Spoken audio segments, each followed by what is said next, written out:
For the wait. Let me see here. There we go. Okay, so welcome everyone to my presentation titled How to Talk. So ChatGPT listens, practical tips for using ChatGPT in your research and teaching. This is me. I have 10 years of experience teaching English at various levels, including college and K-12. I hold a bachelor's degree in English language teaching from TED University, Turkey, and a master's degree from the University of Arizona in natural language processing. So you can tell that I am in my presentation bringing those two worlds, natural language processing, ChatGPT, and some applications of it in teaching related and research related use. Currently, I am a doctoral student at ISU in applied linguistic technology. I'm seeing a lot of friends here, and my work in the field of AI in education has been acknowledged through media recognition as an early adopter. So, as Shangyu briefly described, my interactive workshop is the second presentation in my Brown Bag ChatGPT series. And in this interactive workshop, we will explore applications of ChatGPT for research and teaching purposes, particularly in applied linguistics contexts. The workshop objectives are, by the end of this workshop, I hope the participants will be able to communicate effectively using ChatGPT to accomplish research and teaching tasks.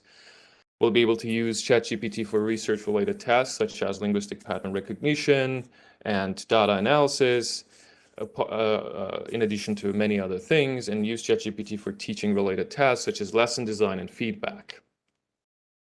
The requirements for this workshop are pretty obvious: internet access, and if you are able to see me, you got that out of the way already, and one ChatGPT account. So you might want to think about opening up ChatGPT page and maybe logging in if you have an account. So I'm gonna have you use ChatGPT with me.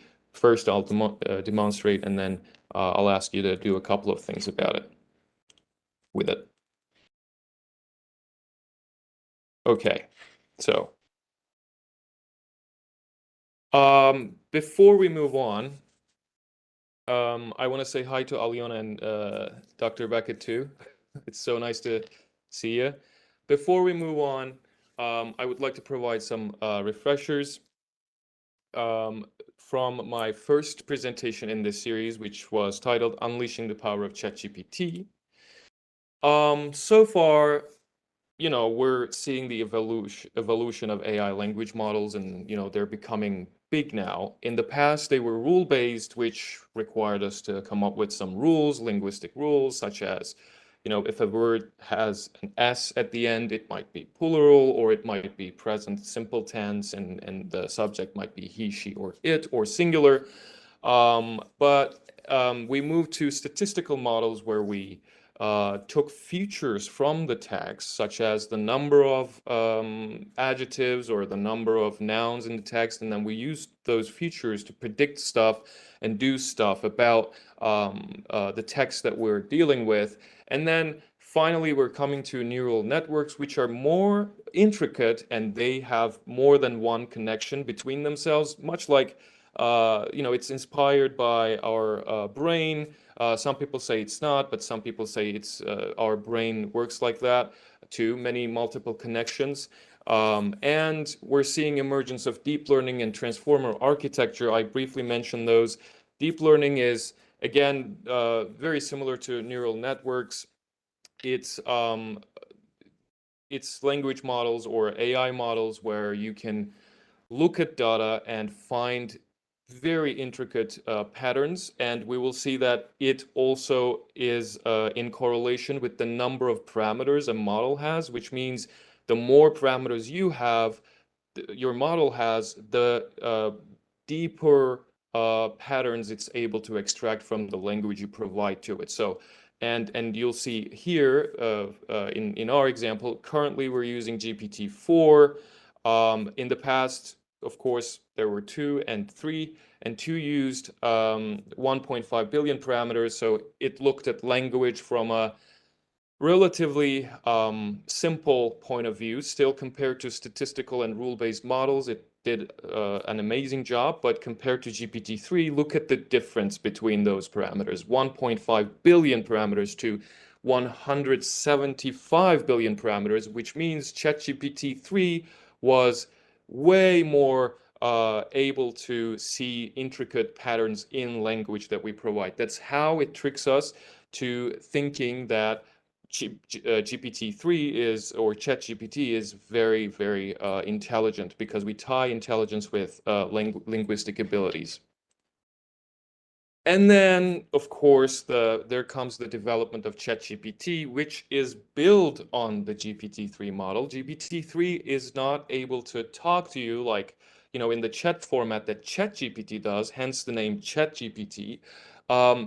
To get GPT-3 to work like a chatting agent or speaking agent, some approach named reinforcement learning from human feedback was used in the process. In this process, humans provided some text to GPT model, and then GPT model gave some answers. And depending on whether or not the human liked the answer or thought that it was natural, the model was either punished if it was a negative output, or rewarded if the human in the loop liked GPT's answers, and it turned into this ChatGPT tool that we're using today. And that's why it feels like we're talking to a human, because it was trained by human feedback. And it's launched by OpenAI to facilitate research, teaching, and various other applications, which we use today for those purposes. Let's also remember the framework that I introduced to look at these tools that are coming up. There was this scholar and a genius from from the past. I think he's deceased now, but particularly in 1960s, he was really, really prominent. He's one of the first inventors of mouse, and he's using telecollaboration technologies in 1960s and 70s. It's amazing.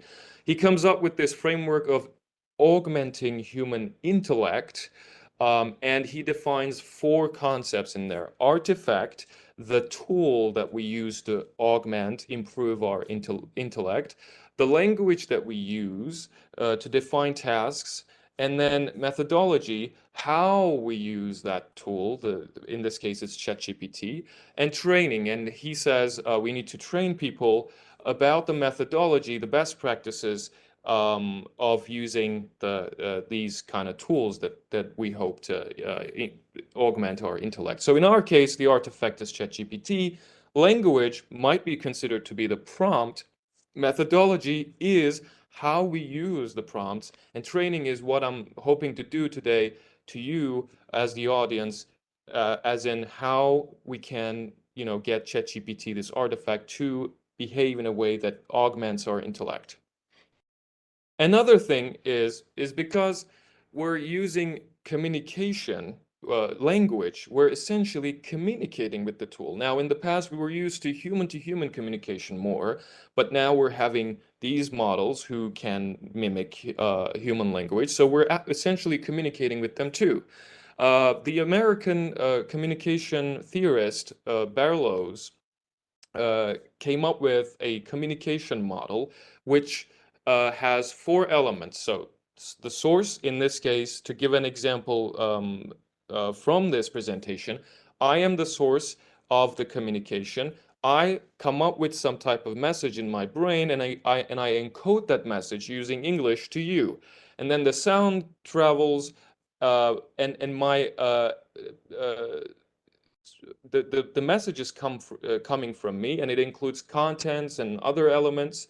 And then using channels, using some kind of channel, you're able to get that information, get that message, which in this case is visual, right? You're seeing my slides, and audio, you're hearing my message. And then you capture that message and you decode it, and then it becomes something different in your mind maybe, and that's because we have different cultures, different attitudes to life, different mindsets, so it affects how I encode my message, and it also affects how you decode the message. So that's why communication can be a little bit tricky. And as humans, and we can all attest to the fact that we were misunderstood, we miscommunicated, right? We felt weird in some conversations. That might be one reason why. So that's also going to help us. Another is Kant's analytic versus synthetic distinction. Kant says when it comes to semantics, there is two different concepts that we can talk about. One, analytic, and the other is synthetic. Analytic propositions do not need external information, such as all bachelors are single. This sentence is true by itself because a bachelor is single anyway, and I'm saying all bachelors are single. Whereas synthetic concepts, they require external information, such as all bachelors are happy. So now I need to go out there and read the facial expressions of the bachelors and decide whether or not it's true. This will also come in handy in our communication with ChatGPT, because ChatGPT will need some external synthetic conceptual information from our end. So, based on the information that I introduced to you, so we have artifacts, we have a methodology, we have language. In that language, we have some, the source, some receiver, the message, and then the message, whether or not it's true, depends on whether or not it's analytic or synthetic. We have this loop when it comes to ChatGPT. We are the users and users of the artifact ChatGPT. We come up with a prompt, so also we're the source, so we encode our message using the prompt. The prompt goes to ChatGPT, but ChatGPT also was trained on um, billions of texts, and it affects how our message is being decoded. So ChatGPT is the receiver, and it decodes our message based on our prompt, but also uh, the corpus that it was trained on. And then we get an output. And then this is an iterative process because we uh, we get an output, whether or not, depending on whether or not we like it, we change the prompt or add something to it, and it goes like that. So to summarize this initial part, in which I try to give you some basic concepts, ChatGPT is helping us do more by augmenting our intellect. At least it's the intention. Two, we use language to communicate with the tool, and our communication style changes how it behaves. How we word our prompts will affect ChatGPT's behavior. If you say, for example, yo, ChatGPT, how you doing? It's going to answer you in your communication style. Or if you say, hey, ChatGPT, what might be the weather today in this fine Sunday? It might answer you like a British lord over there. So it's going to impact how it speaks to you. And since ChatGPT can't reach out to our dimension like Kant uses in his distinction between analytic and synthetic distinction, we need to provide external information to it in our prompt. And finally, ChatGPT's responses can change because it's not open source and it's a service provided by OpenAI, which is currently owned by Microsoft, if I'm not mistaken, by 89%. So OpenAI is able to change stuff about ChatGPT, and guess what? If we design our research on ChatGPT, that change will immediately affect the reproducibility of our research and transparency. All right, so let's break the ice here. A quick survey about your experiences with ChatGPT. I would like you to please go to pollev.com/noblezebra860.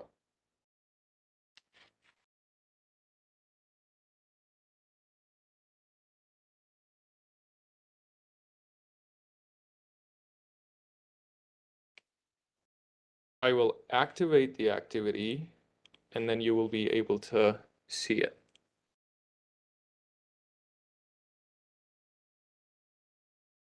I activated the activity, and I'm hoping that people are able to see um, the first question, which reads, have you used ChatGPT in your research in any way? Could you please confirm whether or not that's the case? Could you put the link? Oh, thank you, Shang. Well, Burak, can you click on the link I sent to the chat to confirm that this is the link? Because when I open this link, it says page not found. Okay, let me actually copy and paste it right here. Maybe it's gonna be easier. Thank you, Shang Yu. Yep. Let me see. Oh, yeah, I typed it wrong. I'm sorry. My That's I totally fine. I It's typed a Nobel. I said Nobel. well, I'm flattered you thought of Nobel when but thank you. Yeah. Yeah, Noble Zebra. I'm sorry. Brain Uh, fart. will you fix it or Yeah, let me fix it right here. okay?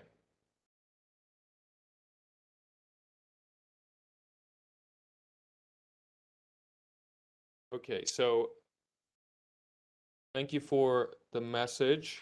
Um, I think, yeah, we have people doing the survey. I'll show the survey in a minute.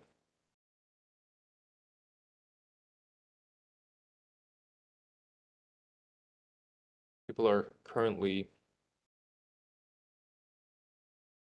answering questions, which I will show now.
Okay, so I think we're ready to talk about the results.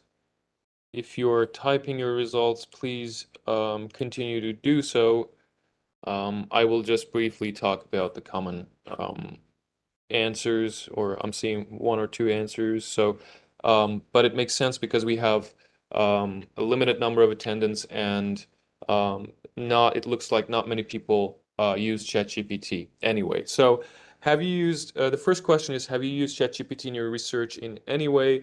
67% of those answers said no, and 33% of those answers said yes. So, depending on our number of our participants, this is 2 to 4 or yeah, one to some number. Let me see if I can pull that information up. 2 done, 3. Okay, so another question I asked was, have you used ChatGPT in your teaching in any way? Again, I believe one person said yes, 2 people said no. And one answer to how have you used ChatGPT in your research? Not yet. Another question was, how have you used ChatGPT in your teaching? Explain to students how they can use it for writing inspiration. Great. So But that was the case when I asked this question in my first presentation, and I think 20 people responded to that, and still the numbers were the same. A lot of people, the big majority of people didn't use ChatGPT. A couple of people used ChatGPT, but for just limited number of reasons. All right, so when we move on to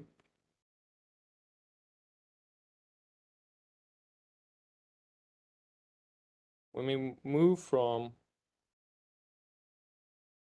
our breaking the ice activity to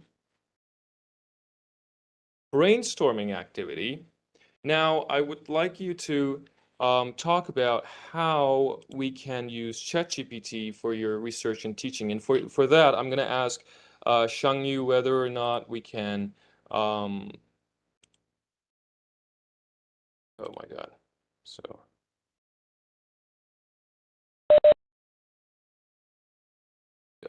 Can people hear me? Yeah, we're hearing Okay, you. so I think I'm not able to see the WebEx meeting, but um, let me see let me handle the real quick. Okay, there we go. Oh my God.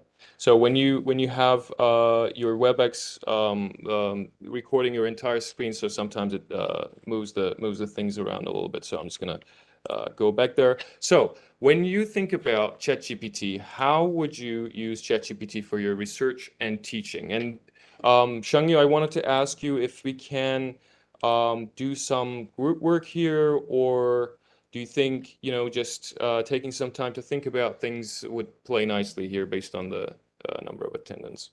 Uh-huh. Well, we have 6 participants, including you. So I'm thinking if we're gonna form a group, it will be a big group. Okay. Yeah.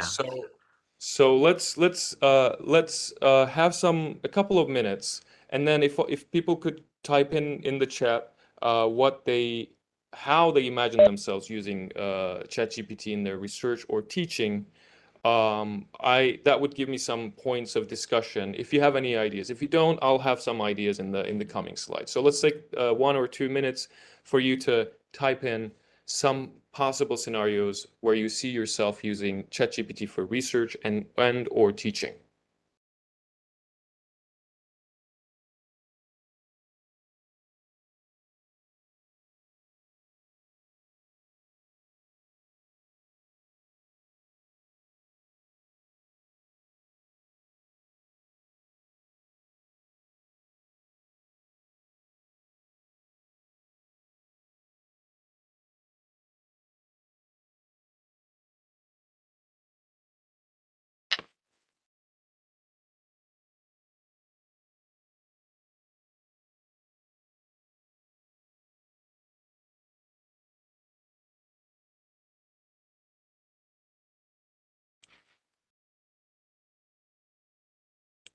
Okay, so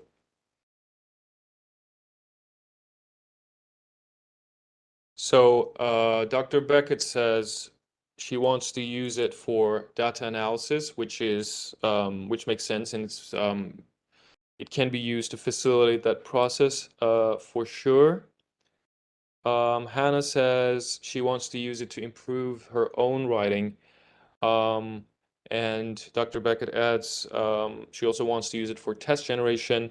Shangyu says he wants to use it for teaching and particularly to have students observe typical language patterns. And then Junghoon says he wants to use it for teaching, specifically to ask students to use ChatGPT to revise their draft, like using Grammarly for revision. These are great use cases. Thank you so much for your input.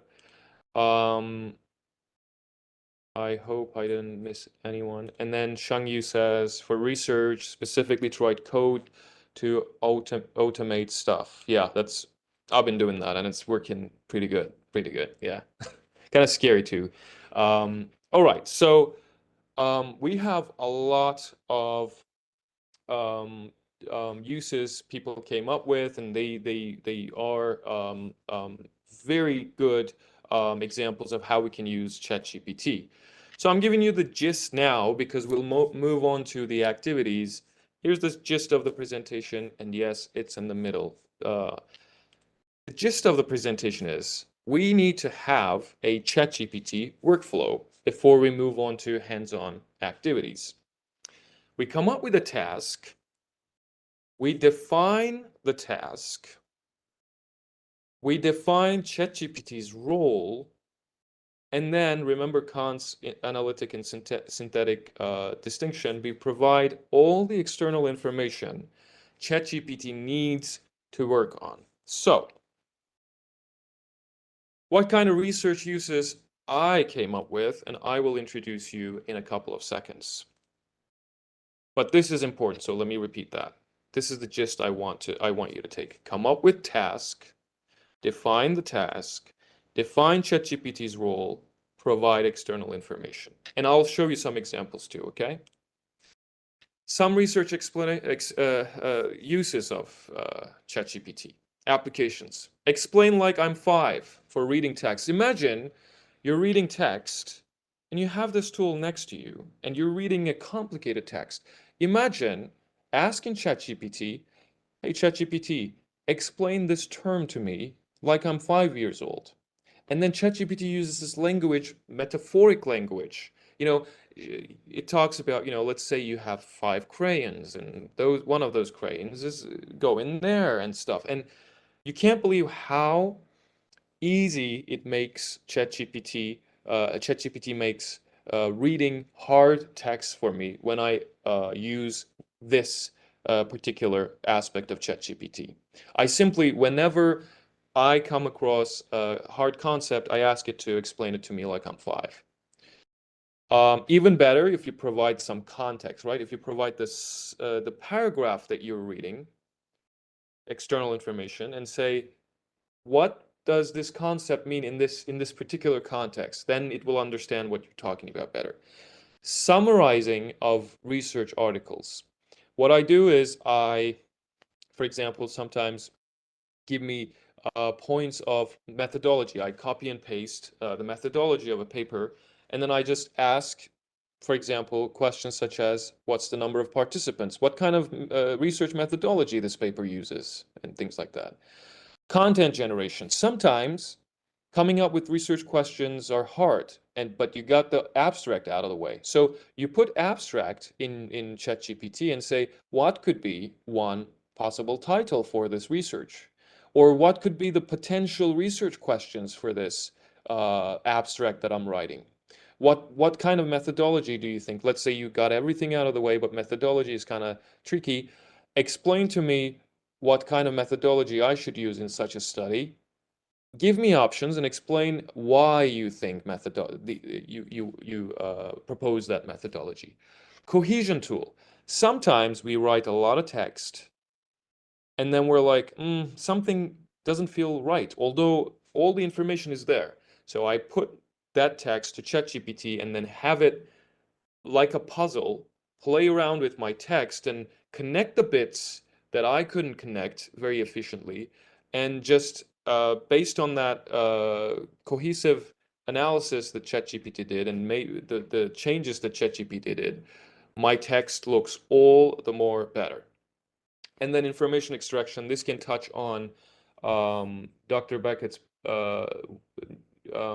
desire to use ChatGPT for data analysis. Of course, to do data analysis, we need to extract information and then have ChatGPT maybe talk about those based on the context we provide. So what we're going to do now is I am going to have you open up ChatGPT, please.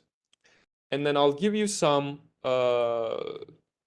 scenarios in the chat, and I will ask you to do some stuff, achieve some tasks with ChatGPT and tell me how it goes, okay? And don't worry, the data I will use is generated by ChatGPT, so it's totally synthetic. It should be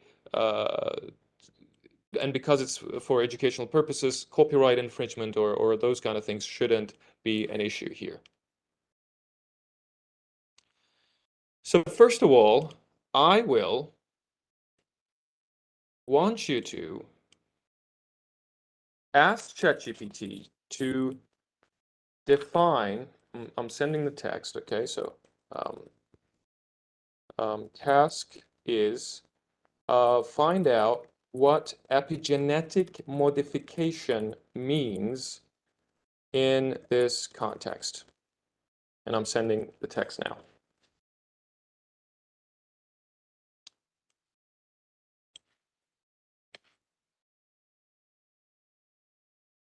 So in the chat, I sent two messages. Your task is to find out what epigenetic modification means in the context I provide. The context is the study found that certain epigenetic modifications such as histone acetylation were associated with changes in gene expression. So where is the link to the ChatGPT? How do we get in there? I can send you the link actually. Yeah, that'll be great.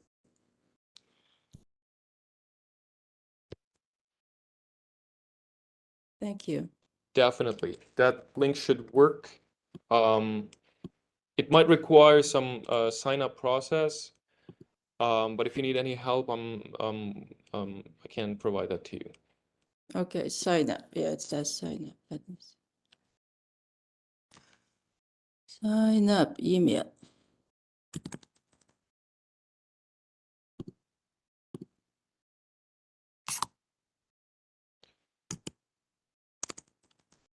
Okay, if you are done with this task, please raise your hand so I can see who is done with the task.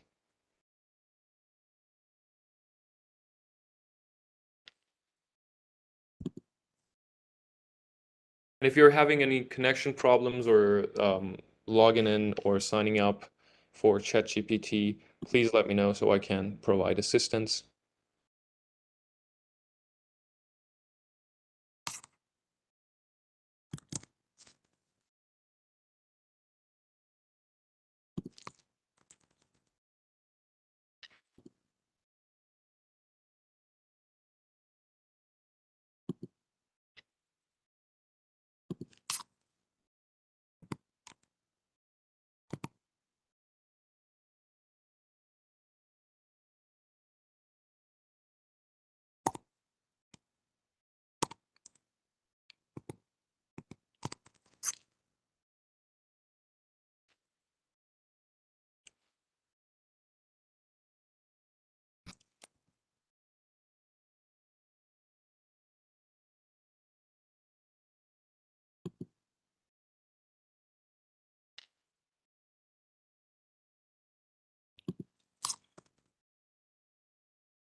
I'm not seeing any hands, so is there any challenges that you're facing?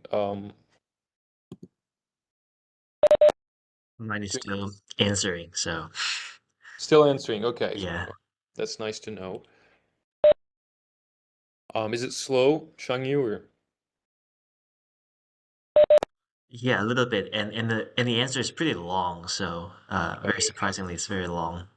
Okay, so let's discuss that. I'll ask you, could you walk us through what kind of a prompt you used here? Can you read it out loud so we can know? Yeah, and Jung-hoon also just got the answer, just so you know. Thank Yeah. you. So I asked a sentence from a paper reads the study found so that the sentence itself in quotation marks, and then I asked what does this term in quotation marks mean in this case? Explain to me in layman's terms. Oh, okay. Yeah. That's a good use. So what you did, you asked ChatGPT to do something, you provided external information by using the text and quotation, and you also added how it should behave. So you gave it a role of explainer in layman terms or something like that. So essentially, you follow this past. And Junghoon, could you tell us what kind of a prompt you used? Oh, my prompt was, can you explain what epigenetic modification means in the context of changes in gene expression? Okay, so you summarized the text in quotes, and then you didn't provide the text in quotes directly. Is that what I'm hearing? Yes. Okay, so that's another approach. When you read the answer or skim over the answer, do you think its language is sort of more understandable, or it still doesn't make sense?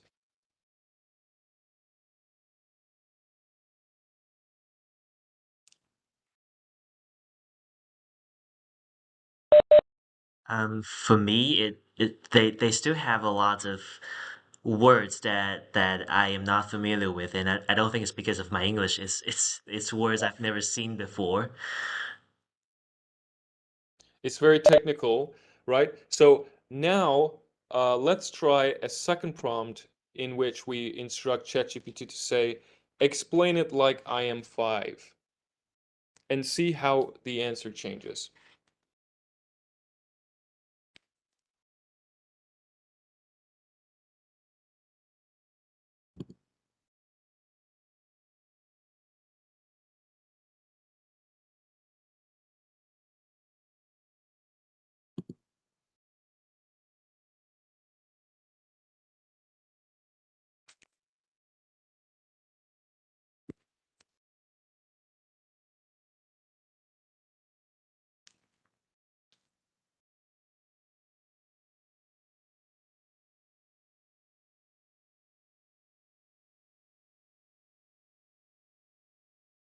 Definitely, Hannah. Thanks for joining in.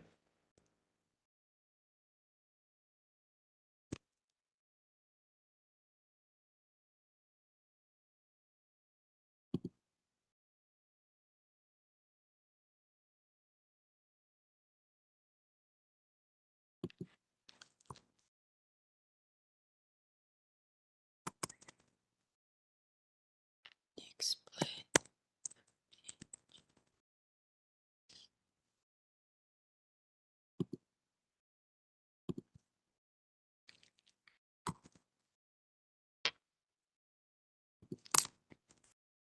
So for those of you who've done this, do you think explain it like your 5 helped explain or understand the terms better? For me, yes. It's much easier to understand, and there were still some words I'm not familiar with, but they're in parentheses now. They don't expect you to understand those. Right, right. So it's great. So notice how it uses this simpler language, more concrete language, right? Epigenetic modification means that some tiny parts of our body's instructions, called DNA, can change how they're packaged in our cells. One type of modification is called blah blah blah, which can make the packaging either looser or tighter, so it's more concrete. Of course, still it has some you know requirement for terminology knowledge or some, uh, it requires you to know a couple more things about the field, but it's getting easier and easier. And if you follow that trail and if you ask it, can you explain it even like in even more simpler terms? It'll go that way. So that way you're essentially trying to understand the very hard text in a simpler way. So I have a couple of instances for you right here. I actually put these prompts right here. Say, for example, what is neuroplasticity?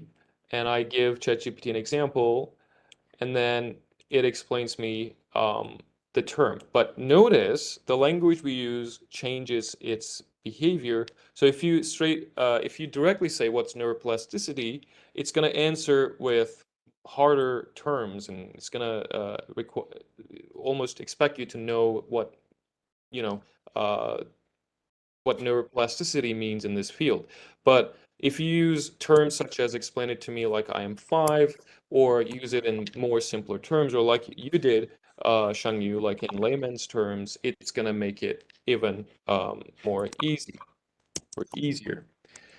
So when we go to summary of research article, I have some instances for you as well. So I'm going to share this link with you for those of you who attended the talk, and then you can just play around with these things yourself. One prompt is, can you summarize the abstract of this applied linguistics research article? And I provide the title and the abstract, and even the abstract, it's able to take in or take out the information that's most useful and leaves out the less necessary information. So can you summarize the methodology section of this applied linguistics research article? It also does that. Of course, I'm including only one part of the methodology section and not the entire part. And then the results section, notice I am wanting it to achieve a task, do a task, but I also provide some external information. Hey, Jesus, it's nice to see you. Jesus is a PhD candidate from the University of Arizona, and my old friend, so it's good to see you, Jesus. About content generation. So you see here, can you generate a research title for a study on the effects of mindfulness meditation on anxiety in college students? And then I provide some more context to it, like we discussed. The study will use a randomized controlled trial design with a sample of 100 college students. The intervention will consist of 8 weekly mindfulness meditation sessions, and then it comes up with a research title which reads, The Impact of an 8-Week Mindfulness Meditation Intervention on Anxiety in College Students, a Randomized Controlled Trial, which is very explanatory. And I have other instances here which you can take a look. Cohesion, when it comes to cohesion, I provide an original text here. The text reads, the study found that the new medication was effective in treating depression. The researchers used a double-blind randomized controlled trial design. The participants were divided into 2 groups, with one group receiving the medication and the other receiving a placebo. The results showed a significant improvement in depression symptoms in the group that received the medication. Can you connect the ideas in this text to make it more cohesive? And ChatGPT responds, in a double-blinded randomized controlled trial design, researchers found that the new medication was effective in treating depression. Pretty self-explanatory and all the clear. And I have some other examples here. Normally, I was going to give these activities to different groups, but because of the limited number of attendants we have, I am not able to do that. I'm just showing you the activities I would give to groups, and then we would have the groups come together and discuss how their activities went. But I'm just showing these to you to give some ideas of how it would play out. So another use in research or ChatGPT enhanced research is information extraction. Can you extract a list of definitions related to second language acquisition from this applied linguistics research article? And then I provide just the abstract of it, because that's the bit I want to have ChatGPT to define if it finds any terms, and then ChatGPT responds, for example, second language acquisition, the process by which someone learns a second language. Input, the language that learners are exposed to in the environment.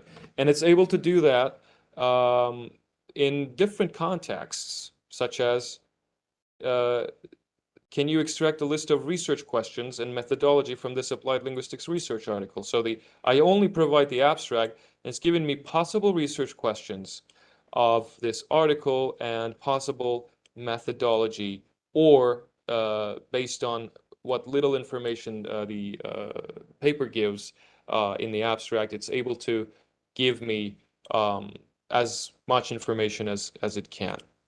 When it comes to, finally, when it comes to the teacher use, we have 5 different activities.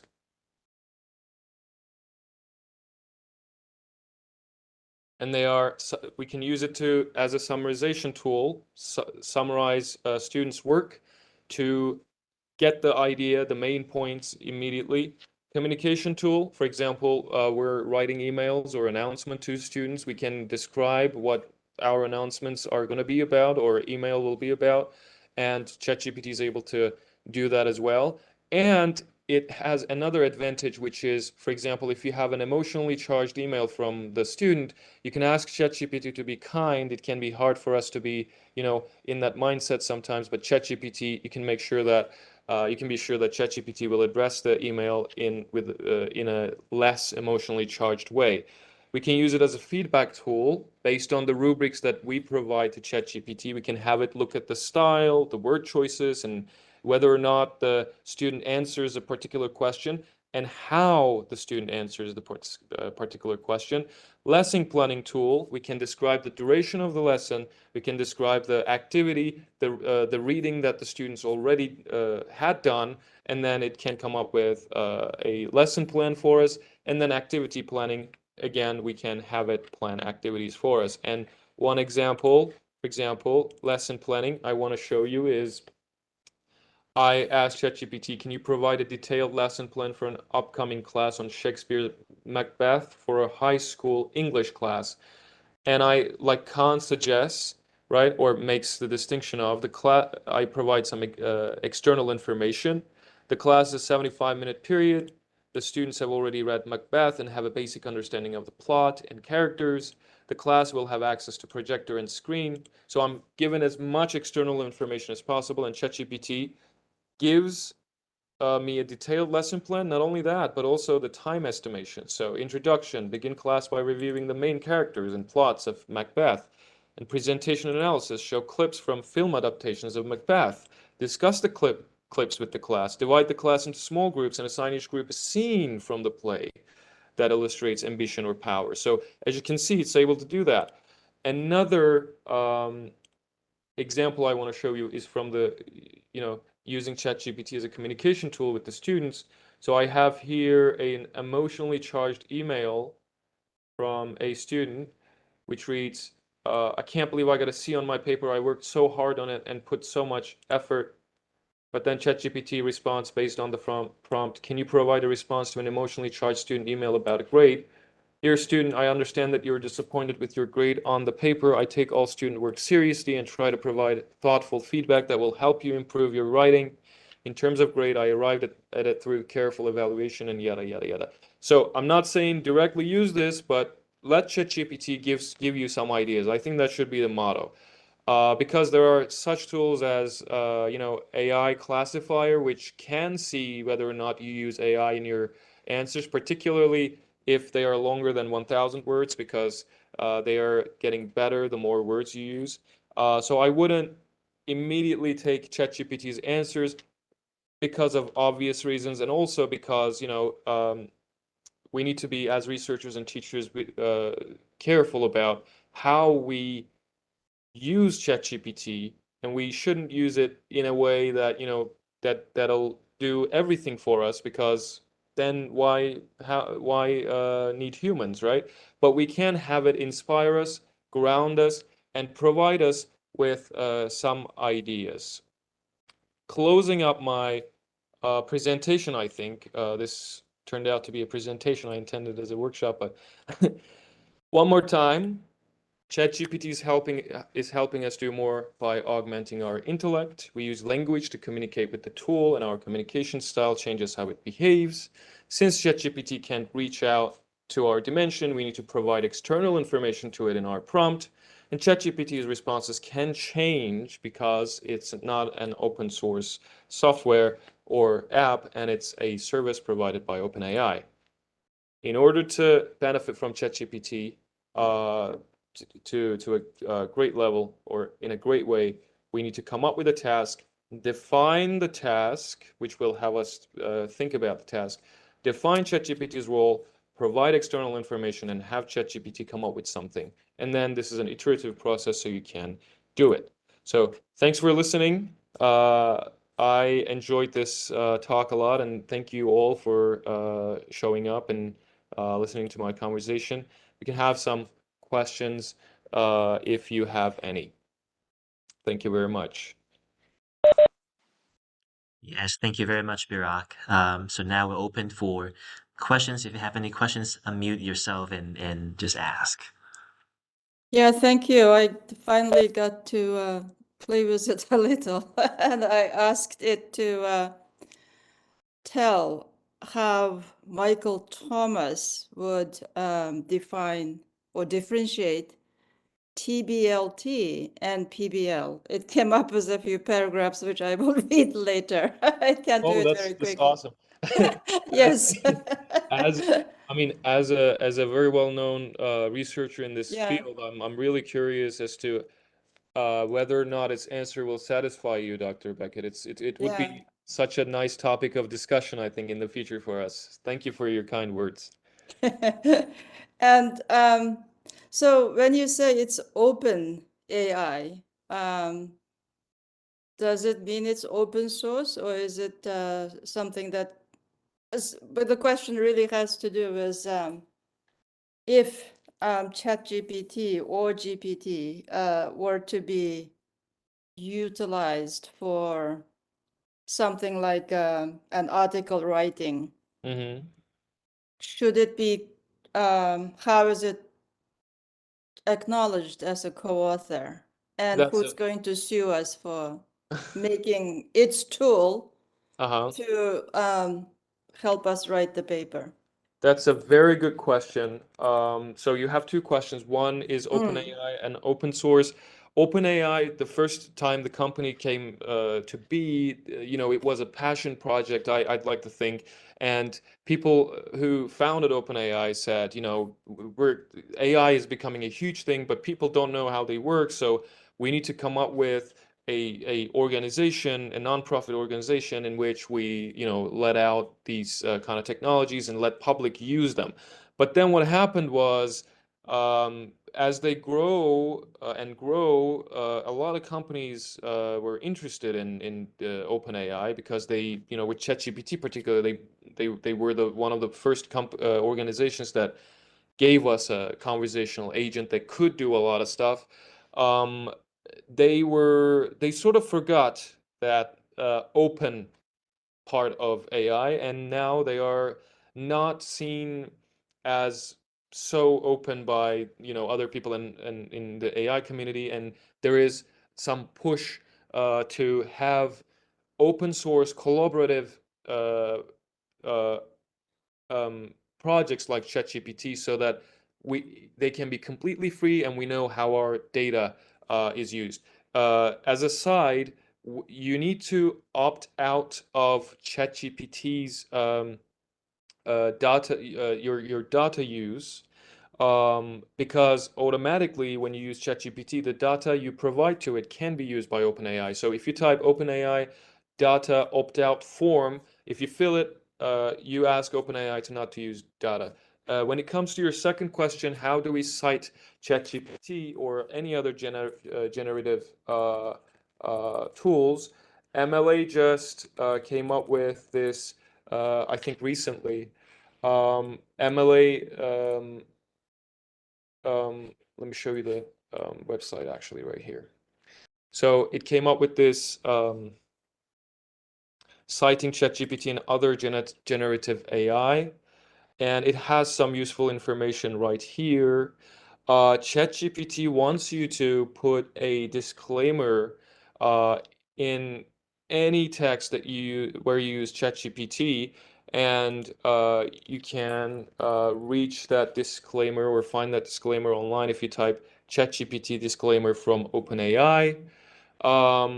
Those two would be the ways to cite ChatGPT. So there are two requirements. One, one that we're used to, academic citation requirement, and the other is ChatGPT's or OpenAI's requirement. If you use ChatGPT in your work, you need to acknowledge that some part of the text was generated by using ChatGPT.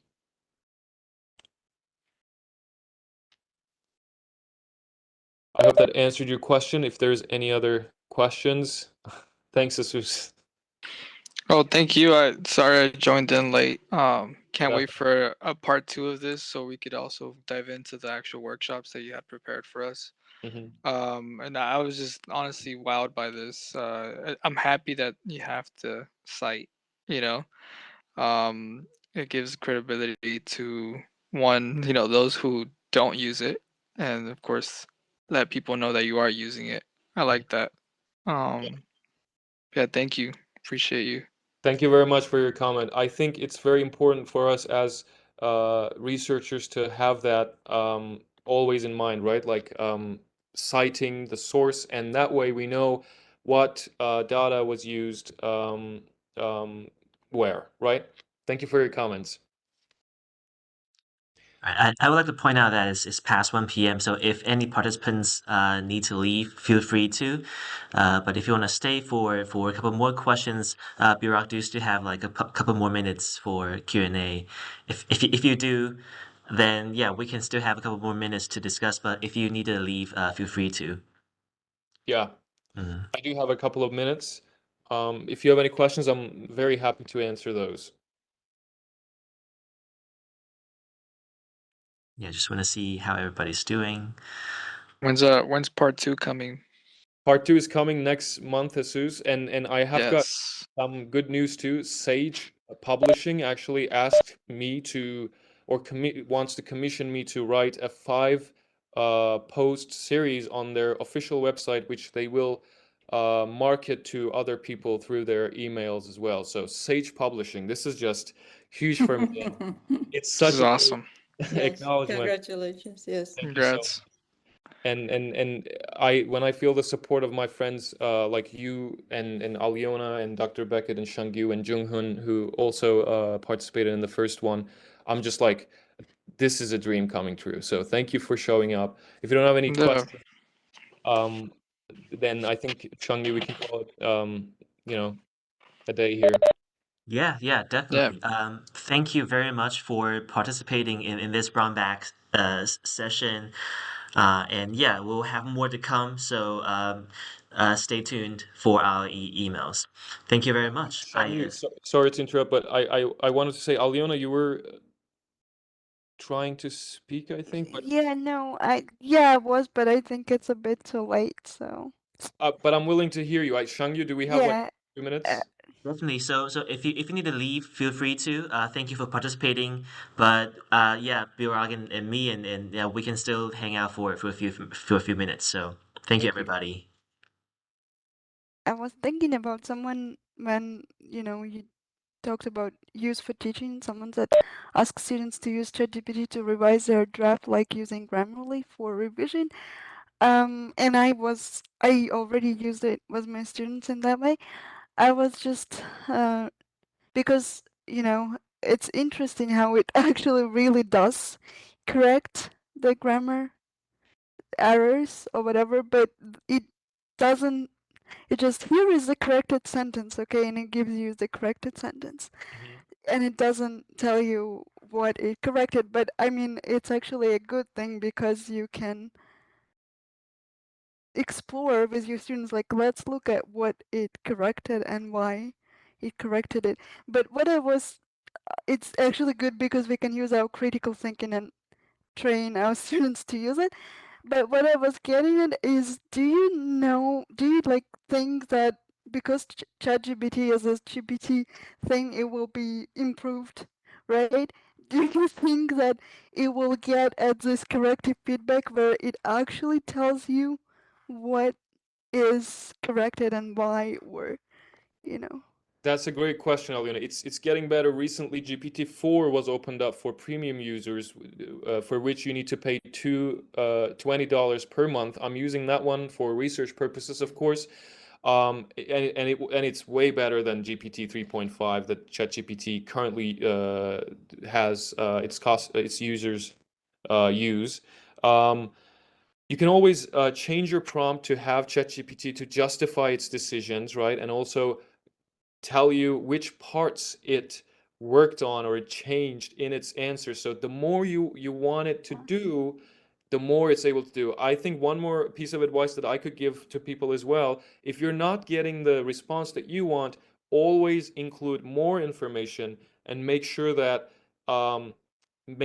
before talking to ChatGPT, you sit down, take some time, 5, 10 minutes, whatever, and then you just note down, what do I want from ChatGPT? And don't think of it as a tool that can or can't do this.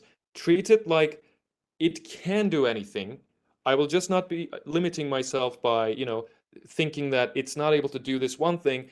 Let me sit down and write down what kind of instructions I want it to do. So sometimes I make that mistake, like I'm like, it's not going to be able to do that. But then if I use the right words and if I want it to do that thing, it's able to do that thing generally. No, I just really just right now I did that. I said I took my student's sentence that I actually corrected when we were talking, and I said just correct it and tell me what you corrected and why, and it did that, and I'm like, what? It did that, right? Yeah, I Yeah. told you. Okay. Okay. So Wow. Barlow's communication model, Aliona, we got to make sure that we encode our messages right. And then, of course, in the decoding part of ChatGPT, things can go wrong, but if we decode it in a very clear, encode it in a very clear way, chances are ChatGPT will be able to do that. But that's an amazing question. Thank you. No, I just had another one where about fact checking, where sometimes you will ask your students to look for things or for information that they want to know, and then it will not give the, precise information, or it will sometimes give just very different from the truth information. Um, I was just trying to think, how do we, obviously I tell my students to fact check, Hmm. but I need more instructions on how. Like, I mean, I know how to fact check because I, did so much like Uh-huh. reading and research for at least my, for now, masters, but my students who never, fact checked, Uh-huh. and especially younger students who like whatever the internet says is true. I was thinking, like, how do you, I mean, obviously I tell them to fact check, but is there a way to l- to teach them how to fact check? Using ChatGPT, you mean, right? Yeah, yeah. Um, so when it comes to fact checking, I think I would not maybe trust ChatGPT currently as it stands as a fact checker. I would definitely maybe like ask it questions to fact check, but as you know, ChatGPT knows only events from before 2021, if they haven't changed it. So it's not going to be able to fact check the information that we have today because the data it was trained on is in the past now. And it also is prone to hallucinations in AI models, large language models like ChatGPT uses. Sometimes these models, because they're programmed to, talk about things in a very confident way, and they're based on probabilistic views, right? Or probabilistic auto-completion of the text, they will give you something totally incorrect, but they will say it in a way that sounds really, really confident. These are called hallucinations in large language models, and they also come from the fact that these models are trained on human data, and humans tend to be incorrect very confidently sometimes. So I wouldn't just use ChatGPT as a fact checker. I would use other tools that for that reason, I think. Yeah, exactly. So like you can't fact check what isn't. I get it. It's kind of, yeah, I Right? It's that's a right. it's a touchy subject when it comes to ChatGPT, but if you provide an external source that you think to be true, of course, it's always subjective, right? To ChatGPT and say, based on this source, Okay. is this information correct? And then it can just tie the answer to the source that you provided and check whether or not it's true. Does that make sense? No, that's actually, I think, the tip that I was looking for, like how do so adding external sources that I think are, at least I trust more than ChatGPT, which is a new thing. Okay, yes, it's great. Yeah, thank you so much. Thank you so much for showing up. Thank you so much for Junghoon says, can you allow us to access your box folder? Definitely, Junghoon. Let me see. Invited people, only people with the link. There we go. So you should be available. It should be available to you right now. Thank you so much for coming, and Shangyu, thank you so much for moderating this. You've done an amazing job, man. Thank you very much. I didn't do anything. It's all you. All right. Thank you guys very, very much. So there's a new participant, Samuel. Is it because of a time difference? Like this is a time that they could join from a different time zone? Maybe. Yeah, but yeah, so this is coming to an end. So thank you very much. I'll see you guys next time in the next Brown Bag session. All right, have a great rest of the day. Okay, thank you. Very, very informative. you. You Okay. got me started on GPT now. Awesome to hear. Okay. Thank you. All right. Have a good day. Yeah. You as well. Thanks.